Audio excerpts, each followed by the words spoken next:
It's officially the first regular season game week of 2022. Seahawks getting ready to face Russell Wilson and the Broncos at Lumen Field on Monday Night Football. What should fans expect when Russell Wilson tangles with Pete Carroll at Lumen Field? We're going to start breaking it all down on our Monday episode of Locked On Seahawks. You are Locked On Seahawks, your daily Seattle Seahawks podcast. Part of the Locked On Podcast Network. Your team every day.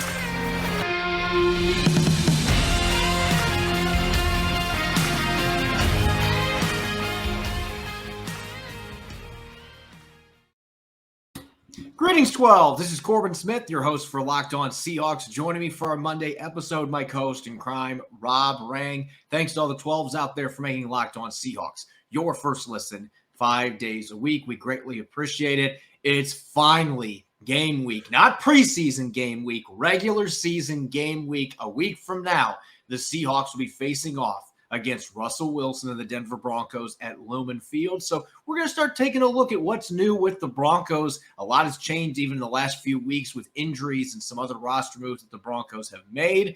And we're going to check out Pete Carroll versus Russell Wilson, the teacher versus the pupil, and a little bit of history with former star quarterbacks going up against their previous coach with their original team, plus our first Monday afternoon quarterback profile looking at Anthony Richardson from Florida after an impressive opening outing against the Utah Utes on Saturday.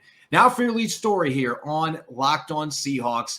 There's a lot of storylines going into this season opener for the Seahawks. Russell Wilson coming back to his old stomping grounds to face the Seahawks at Lumen Field. You could look at him against Jamal Adams and Quandre Diggs, many of his former teammates that are still on defense. Clint Hurt, new defensive coordinator. He knows Russell Wilson well.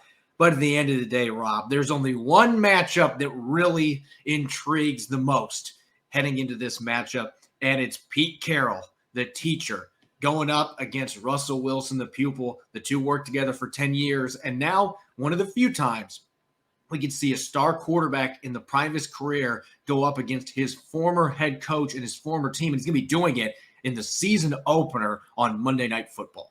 Yeah, it's going to make for an awesome environment. And as you said, Corbin, we just haven't seen this happen very often. Of course, you think about some of the all-time greats going back against, against their former coaches, Tom Brady going back to Foxborough to go up against Bill Belichick.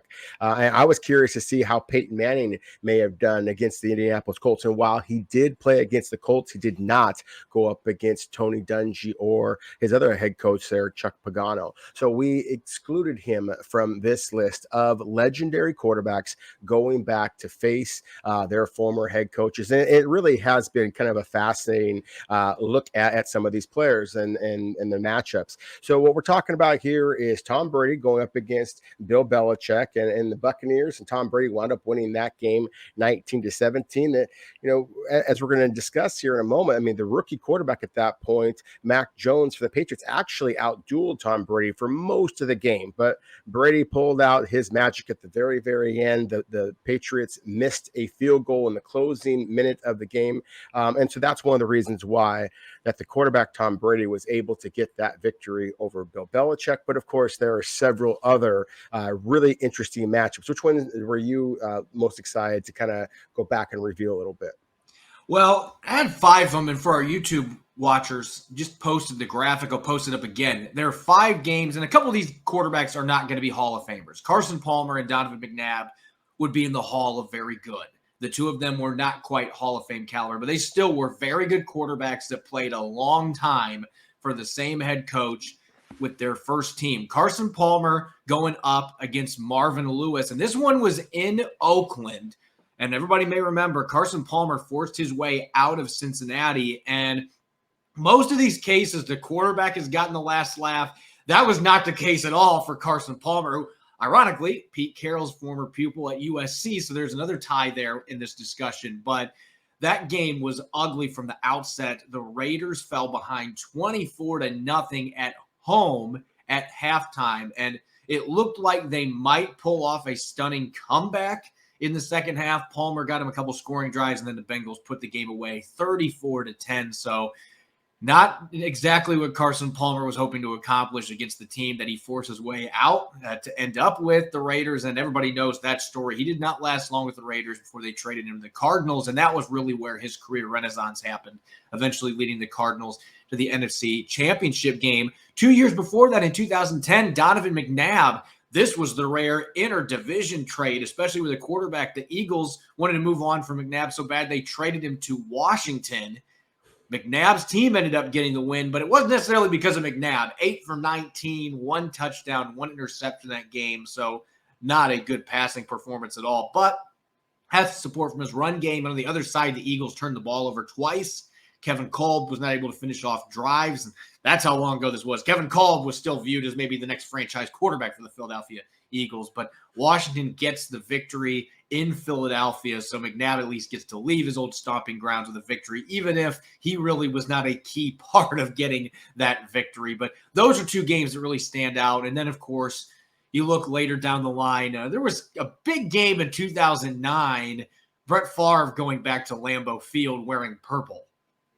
Yeah, and that was the game that I immediately think of is Brett Favre going back and just because we know what a competitor he was, the durability. I mean, he was just legendary in that regard. It was so controversial the way that he left Green Bay. Obviously, the Packers had selected Aaron Rodgers, and it was just classic gunslinger Brett Favre. I mean, 4 touchdowns and a big win, against Mike McCarthy and the Green Bay Packers. Obviously, not going up against Mike Holmgren, of course. Although he did later, as a member of the New York Jets, go up against Mike Holmgren in Seattle, and but to me, that was one of the games that really stands out. And it's not that Aaron Rodgers was bad. I mean, this is not Kevin Kolb. This is Aaron Rodgers threw 3 touchdowns and no interceptions in that game as well. But it was very clearly the Aaron Rodgers show in Green Bay, whereas Minnesota has a much more balanced offense to support Brett Favre. And then if we're going to go way back to 1994, the wonderful year in which I was, graduated high school, actually, then, my favorite quarterback that I've ever seen play the game, Joe Montana, had his opportunity to go up against George Seifert, the quarterback, Steve Young, of course, and the San Francisco 49ers, while as a member of the Kansas City Chiefs. And they didn't call him Joe Cool for nothing, as you probably well know, Corbin. 19 of 31, 203 yards, 2 touchdowns. Again, Steve Young was very good. I mean, if you were looking at it from a fantasy perspective, he had the better numbers, 24 of 34, 288 yards and a touchdown as well. Also had some scrambles, but he threw 2 costly interceptions. And so Joe Montana wound up winning that game as well, hosting that game and winning that game as well. So to me, that's the fascinating thing here is, again, it winds up being 3 wins for the former quarterbacks going up against 2 wins for the teachers, the coaches. But at that same time, the most recent one that we discussed, Tom Brady going up against Bill Belichick and the Patriots, that was a missed field goal at the very, very end. So it truly was as close as you might expect in these 5 matchups. I believe it was actually 4-1. I think Lewis was the only coach that actually won the matchup, because even McCarthy, ironically, they played in Minnesota first because division rivals, they play twice a year. Favre won that one too. So the quarterbacks have dominated these matchups, but not necessarily because the quarterbacks have always played well. As I mentioned, McNabb had a horrible game against the Eagles and his team bailed him out. The fact that Eagles couldn't put any points on the board, had 2 turnovers, was really the difference, not Donovan McNabb winning the game. And Tom Brady didn't necessarily play well. He didn't have any touchdown passes last year playing against the Patriots in Foxborough. So historically, the quarterbacks have gotten the last laugh here, winning 4 of those 5 matchups. And there's a few if you go further back in history, some notable quarterbacks that played against their former coach. But these are the 5 that really stood out to me. And now Pete Carroll's going to try to help even the score up a little bit here. Because, again, this has been very lopsided. 80% of these games going to the quarterbacks. Pete Carroll's hoping he's got a few things up his sleeve to be able to beat Russell Wilson coming back to Lumen Field in week 1. And we'll see what this latest installment of teacher versus pupil ends up yielding as the Seahawks host the Broncos in prime time to open the season. Again, this is really an unprecedented situation. There have been star quarterbacks play against their former coach and former team, but to do it in week 1 in their first game with their new team and to do it in prime time, This has never happened before. So going to have a very exciting chapter that's added to this teacher versus pupil series. And Pete Carroll's hoping to get the last laugh. And of course, Russell Wilson would love to go into Lumen Field and get a big win first game with the Denver Broncos. So we're going to see what happens. And that's going to be the talk all week long. We'll be breaking down what's new with the Broncos coming up later in the show. But first, everybody knows Russell Wilson's in Denver. The Seahawks probably don't have their quarterback of the future currently on the roster. The good news, there's a lot of really good quarterback talent coming in the 2023 draft class each week. After a weekend slate of college football games, we're going to be breaking down a quarterback prospect. We're going to kick off our Monday afternoon quarterback prospect series today. We're going to get to that here in a moment. As a diehard fantasy player, I'm rolling with Josh Allen to throw for over 400 yards, Jonathan Taylor to amass 3 rushing touchdowns, and Cooper Kupp to snag 10 receptions in week 1. Those might seem like bold leaps, but with PrizePicks, it's easy to play daily fantasy and put those entries to the test. Pick 2 to 5 players, and if they score more or less than their PrizePicks projection, you can win up to 10 times your money on any entry. No competing against other people. It's just you versus the projections available. PrizePicks offers projections on any sport you watch, whether it's NFL, NBA, MLB, NHL, college football, women's college basketball, soccer, you name it, they've got it all covered. Entries can be made in 60 seconds or less. It's that easy, and it's safe with fast withdrawals, currently operational in over 30 states as well as Canada. Download the PrizePicks app or go to prizepicks.com to sign up and play daily fantasy sports. First-time users can receive a 100% instant deposit match up to $100 with promo code Locked On. If you deposit $100,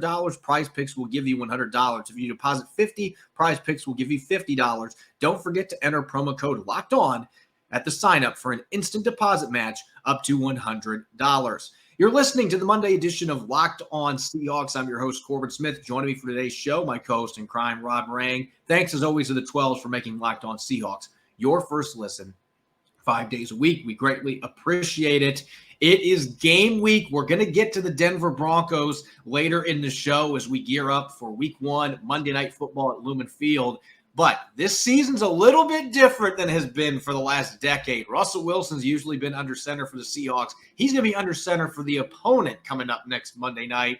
And, of course, that means the Seahawks probably don't have their quarterback of the future on the roster right now. Geno Smith expected to start week 1. The good news, Rob, this looks like it is a very deep, talented quarterback class that should be coming in 2023. And we're going to have a chance to look at former Heisman winner Bryce Young and Will Levis from Kentucky and C.J. Stroud from Ohio State, 3 of the top quarterbacks. But there's a couple other guys in this class that have a chance to crash the party and be top 10 picks next year, a really rich quarterback class. And that leads us to our pick for today. We put up a poll with C.J. Stroud on the poll.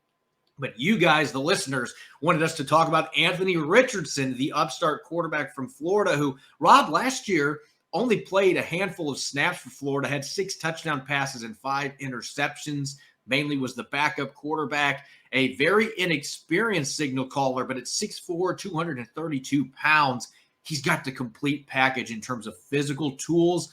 And this weekend helped orchestrate a home upset over the Utah Utes, who a lot of people were viewing as a college football playoff sleeper this year. Yeah, I mean, obviously they're the reigning Pac-12 champions, lost in a classic Rose Bowl to C.J. Stroud in Ohio State, got absolutely shredded in their secondary at the end of that game, giving up, quite literally nearly 600 yards to C.J. Stroud in the entire time, the entire offseason. You know that Kyle Whittingham, the head coach of Utah, and certainly all the Utah players were just chomping at the bit for an opportunity to shut down another high-profile quarterback. And in one regard, they did so because they did keep Anthony Richardson out of the end zone as a passer. But he ran for 3 touchdowns, had a 2-point conversion that was critical in this game. And you said it as far as just the natural talent with Anthony Richardson. I mean, this game against the Utah Utes, who were the number 7 ranked team entering that game, against the unranked Florida Gators, it was only Richardson's second start of his college career, his first home start. It was more people attending the Swamp in the season opener than ever before. You have a brand new head coach of Florida in Billy Napier, and Anthony Richardson looked like the player we kind of talked about a moment ago with Joe Montana, cool as a cucumber. And that to me was the most exciting thing about it. That the physical traits, as you said, are just undeniable. I mean, my goodness, in terms of his size, in terms of his athletic ability, in terms of the rifle that he has for an arm, it just a really exciting demonstration of what he can be. Now, is he going to be raw? Of course, as we just mentioned, he only has two starts to his college career, and we know that's something that Seahawks have prioritized in the past. Is they want to draft a quarterback who has extensive starting experience, be able to hit the ground running, so to speak. But at the same time, we also know that when some clubs were focusing on the Baker Mayfields and Sam Darnolds, John Schneider was out on the road scouting guys like Josh Allen and Lamar Jackson and Patrick Mahomes because the traits were that special. So, Anthony Richardson, it's going to be interesting to see. There's going to be some comparisons to Cam Newton. There's going to be some comparisons to Marcus Russell. There's going to be some comparisons to Josh Allen as well. I see a guy whose physical traits are so exciting that I'm ecstatic that we're talking about him really after week 1 of the college football season rather than week 0, because I think that Anthony Richardson is somebody, Corbin, you and I are going to be talking about a lot over the next 6-8 months or so. You go back to that game on Saturday. Again, Utah, this is a team that returned most of their starters from last year's team that got to a major bowl game. And we know that Kyle Whittingham is as good of a defensive coach as any in the nation, reigning Pac-12 champs. And yes, it's at Florida. That's a big advantage playing in front of the Swamp fans there. But still, Utah was going into this game as the favorite because of the returning starters they had and the questions about Anthony Richardson. And you mentioned Cam Newton. That might seem like a really cheap comparison because Newton obviously played briefly at Florida before he got into issues and then had to transfer, went community college route, eventually ended up at Auburn where he won the Heisman. But the physical comparison is very much a real one. We're talking about two guys that are huge quarterbacks in that 6'4", 230 range. Newton's a little bit bigger than what Richardson is at this point, but Richardson could be a 240, 250-pound quarterback and not have that be bad weight. This is just a big dude who's got a rifle of an arm, and you can see the design running game that Billy Napier and his staff have put in place for him. He had 106 rushing yards in this game against Utah on just 11 carries, almost 10 yards per carry. And you could see the entire toolbox as a runner. He was bowling over tacklers. He was making a miss in space. He was showing off the ability to improvise when plays broke down and escape the pocket. Looked Russell Wilson-esque at times in the way that he was able to do that and nimbly scoot outside the pocket, extend plays. And that makes him such a weapon when those plays break down. The secondary is now going to defend it that much longer. In college football, it's even worse with the rules in place, trying to cover receivers that long and extending those plays, not only being able to win as a runner in those situations, but also win as a passer. I think on the flip side, though, when you see an offense like that, this still is a concern for me. Maybe not as much as it would have been like 4 or 5 years ago, because we are seeing more of these college concepts get into the NFL and be used successfully. But you're not going to run a full college offense in the NFL. Chip Kelly can tell you all about that. You are not going to come to the league and run a full throttle college offense and have sustained success. So that leads me to wonder about Richardson, a player who clearly is benefiting from this heavy designed quarterback run package that you're just not going to see utilized very much in the NFL. A lot of your traditional college one read passing concepts, those are not going to help you get by long-term in the NFL. He's got to show that he can make those progressions, which even though I see an improved passer, and I was surprised by the anticipation that he showed in Saturday's game, that is still the biggest reservation for me. I need to see a quarterback that can progress through his reads and handle NFL-style concepts. And that's just not something that Florida's doing in the passing game. They don't have to right now. But that's something you would hope to see some progression from the quarterback and the play caller to give him some of those options so that he's more pro ready. That would be something that I'm a little bit hesitant about still, but it's very early with this kid, and he could improve a lot in that regard this season. No, he absolutely can, and he's going to have to if an NFL team is going to trust him to be able to play anytime soon. I think that the traits are so exciting that some club will take him in the first round. I don't care if he only has 2 or 3 starts. I mean, his traits are that special. But you're absolutely right, Corbin. I mean, he's playing in an offense that is catered to the running game, whether it be himself or his back. That's something that Billy Napier did at Louisiana Monroe prior to getting the job at Florida. I mean, previously had been in all kinds of places, including Alabama. And this is no, rookie head coach, so to speak. I mean, while obviously being the head man at Florida is a whole different level of pressure. At the same time, Billy Napier has been incredibly successful in churning out NFL prospects throughout his entire time. Rob Sale is the offensive coordinator. He was previously the offensive line coach with the New York Giants. So you do have some pro style principles there. And as you mentioned, the anticipation, there's some just natural quarterback instincts here as a passer, as a decision maker that we saw from Richardson. Again, this is only in his second career start. However, the reads were pretty simple. There was not a lot of complicated routes, a lot of quick posts, slants, things like that. But again, just the sheer velocity with which he threw those passes, the accuracy with which he threw those passes. You see a lot of guys that have a huge arm but don't have the accuracy that you're looking for. I was really impressed by Richardson so far. But again, this is a fairly rudimentary offense. It certainly is nothing like what he would be expected to be able to handle at the NFL level. And so I think that again, this is something that we're going to have to kind of follow up with throughout the season and see how he progresses. Because I think you make an excellent point here when you said that Florida doesn't have to become Anthony Richardson's quarterback developer. They're trying to win football games. And obviously what he is doing for them right now got them the win. And that's all Billy Napier cares about.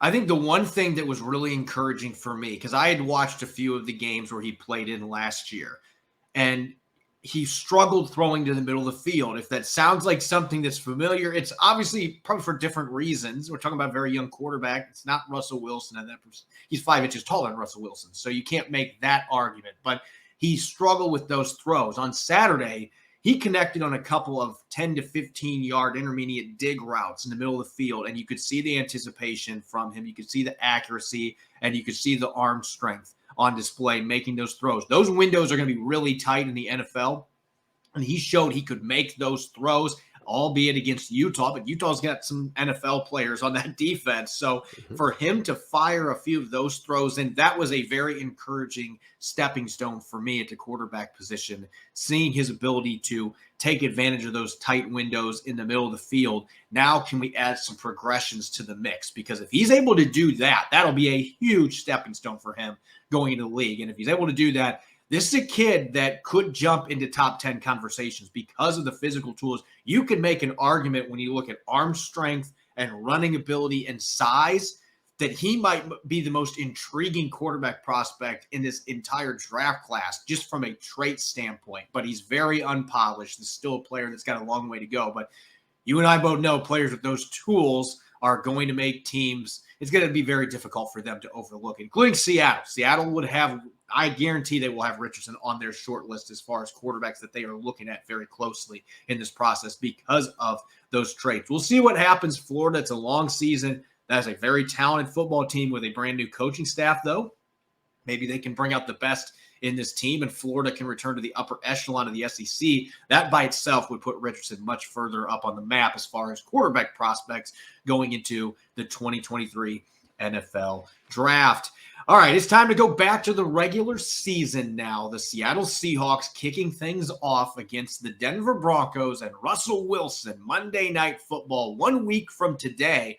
We're going to be in the press box at Lumen Field, and Wilson's going to take the field wearing orange and navy, which is going to look really strange, particularly on the Seahawks turf. But, Rob, this is a Broncos team that made this move for Russell Wilson in part because they felt like they were just an elite quarterback away from being a Super Bowl contender. You look at the roster and some of the other additions that they made this offseason, even in that loaded AFC West division, you can see why George Payton was thinking the time is now to go get my stud quarterback to put around this team.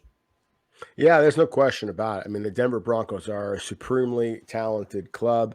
Obviously, everybody in Seattle, they know that the big addition was Russell Wilson. But who are some of the other additions? That's what we were kind of tasked ourselves with today. I think you have to start off with the head coach, Nathaniel Hackett. I mean, this was the offensive coordinator with Aaron Rodgers and the Green Bay Packers, these last couple of years. So you know that is going to be the pass-heavy approach that Russell Wilson wants.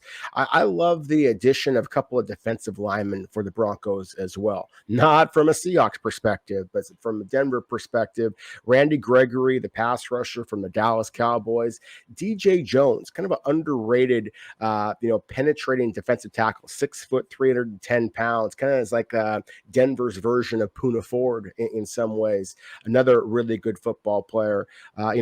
Obviously, when you are making the adjustment from going from the previous coach for Denver, who was much more of a defensive-minded guy, to Hackett, then you're going to lose a little bit, likely on the defensive side of the ball. But this Denver offense looks explosive, even though the injury to Tim Patrick, the wide receiver, was a significant loss for this club. Still, the Broncos have two studs. Right? Let's see if that sounds familiar. Like in Seattle, two studs at wide receiver in the former first-round pick, Jerry Jeudy, and the guy who I think is going to wind up becoming Russell Wilson's best friend on deep balls, Courtland Sutton. The Albert O with the tight end position is an intriguing player. He's kind of similar to Noah Fant in terms of his athletic ability and his size. And then obviously the running game that this club has, bringing back Melvin Gordon to pair him with Javonte Williams.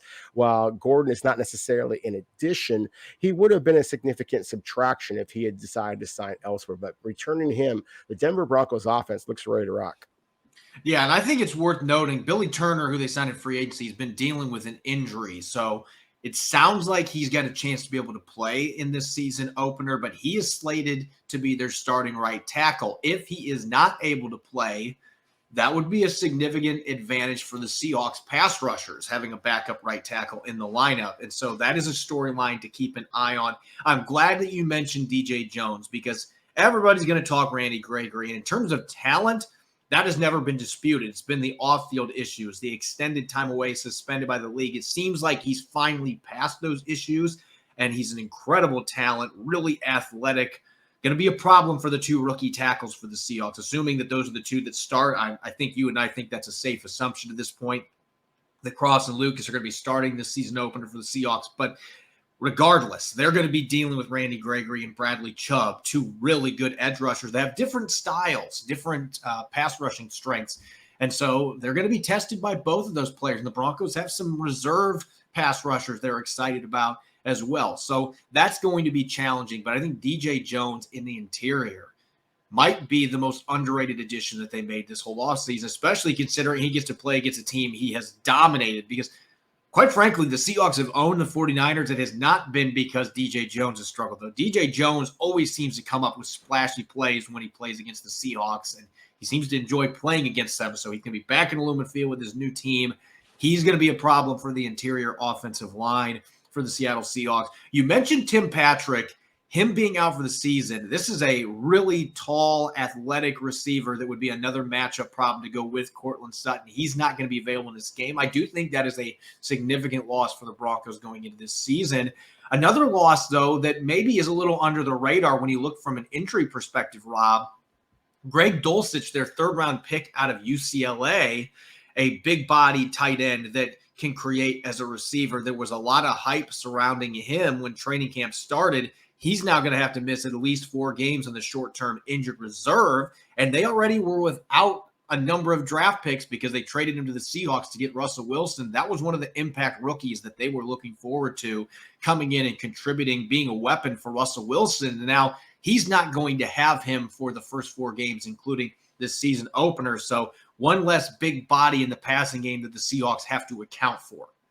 Yeah, and that is significant. Dulcich was a good football player at UCLA, and that's why I mentioned Alberto, just because even though he was obviously previously on Denver's roster, Noah Fant was the clear-cut starter there. And so, again, this is an opportunity for Albert O to kind of promote and play pretty well, I think. Now, we know that Russell Wilson has historically struggled getting tight end the ball, but we also know that Seattle has struggled defending tight ends. And this might be the exact kind of thing that Nathaniel Hackett, a very aggressive play caller, might try to use against Seattle and say, oh, you think you know what Russell Wilson can do well? Well, we're going to try and counter that here. So that I would not be surprised at all about that. So I like that you mentioned Dulcich. And, you can't start talking about rookies with me, Corbin, and I don't want to kind of talk about some of the other rookies I see for the Denver Broncos. And they've got some good ones. The flashiest is the pass rusher, Nick Benito, a guy that, we talked about a little bit as a possible fit for the Seahawks. Again, I think that we are very likely to see Bradley Chubb and Randy Gregory be the two leading pass rushers for the Broncos. But between Benito, Baron Browning, Aaron Patrick, they've got some young athletes off the edge that are really intriguing. And because we are anticipating those rookie tackles to be lined up for Seattle, then it's really going to be interesting to see how they perform. Of course, this is going to be Charles Cross's second game ever in Seattle, and we know how many false start penalties that he had in his first go around. So again, all the nerves are just going to be amplified that much more. So it's going to be fascinating to see how that goes. And then again, going back to the Broncos and some of the rookies that really impressed me, the corner from Pitt, Damari Mathis, he's an athlete. He's a playmaker. He's a good physical corner. He's a good football player. So when Denver extends out to their nickel or dime defenses and you see the rookie on the field, then that's not necessarily a good thing for Seattle, because Mathis can play similar to the way that Seattle's corners can play. And I'd be remiss if I didn't mention a receiver here who really caught my attention. I was fortunate enough to go to Denver to attend a couple of their training camp practices. And the wide receiver, Montrell Washington, small school guy, but big time talent, kind of that nickel or slot receiver kind of a guy. KJ Hamler, the former Penn State star, is going to be the starter at that spot. But Montrell Washington is a quick, explosive pass catcher with really good body control for his size. I saw him make several splashy plays, and Russell Wilson, he's always going to find another receiver that other people aren't expecting, and I think that Washington could be that guy for the Broncos this season. Not necessarily against Seattle, but certainly I expect Montrell Washington to be somebody that Denver looks to focus a little bit on as a big play threat, not only on offense but on special teams as well. It's ironic that Russell Wilson got traded to the Denver Broncos, because I have a number of friends that cover the Broncos, so I have a lot of access to what has happened at training camp, even if I wasn't intentionally doing it, because of Russ's presence being there. And Montrell Washington has been a name that has been a popular one to rave about for Broncos beat reporters. You got to see him a couple practices. It sounds like all of training camp that this kid from Samford, again, a tiny school prospect, was just lighting it up on the outside, taking advantage of the injury to Patrick, the fact that Hamler's coming back from a torn ACL that cost him most of last season. So this is a team that's got a lot of playmakers on the outside, and Washington might be a wild card to watch in this season opener. He might get some reps because Hamler's still working his way back and Patrick is out. You might see the 5th round pick come in and make some plays, and the Seahawks are going to have potentially a rookie playing in the slot in Kobe Bryant. Justin Coleman may be the starter there too. We don't know what's going to happen to that position, but that may be a spot that the Broncos identify as an area that they can exploit, whether it's because Coleman's getting to be a little older player, didn't have a great preseason, or Bryant is raw and hasn't really played in the slot up till his NFL career. The Seahawks have just transitioned him to that. So we're going to get to all those matchups on Matchup Wednesday. I'm fired up now, Rob. We've got so much to talk about the next couple of days. But as always, you can follow me on Twitter at Corbin Smith NFL. You can follow Rob at Rob Rang. Make sure to check out Locked On Seahawks on Apple Podcasts, Google Podcasts, Spotify, and streaming 5 days a week on YouTube. Coming up on tomorrow's episode, we're going to officially continue diving into our first game week of the 2022 regular season, inside the numbers, checking out the Denver Broncos, their tendencies. Obviously, it's a much different team with Russell Wilson at quarterback, but we're going to look at some of the numbers from a year ago as we continue to pull back the curtain and investigate Seattle's upcoming opponent. You won't want to miss it. Enjoy the rest of your Monday. Thanks for listening. Go Hawks.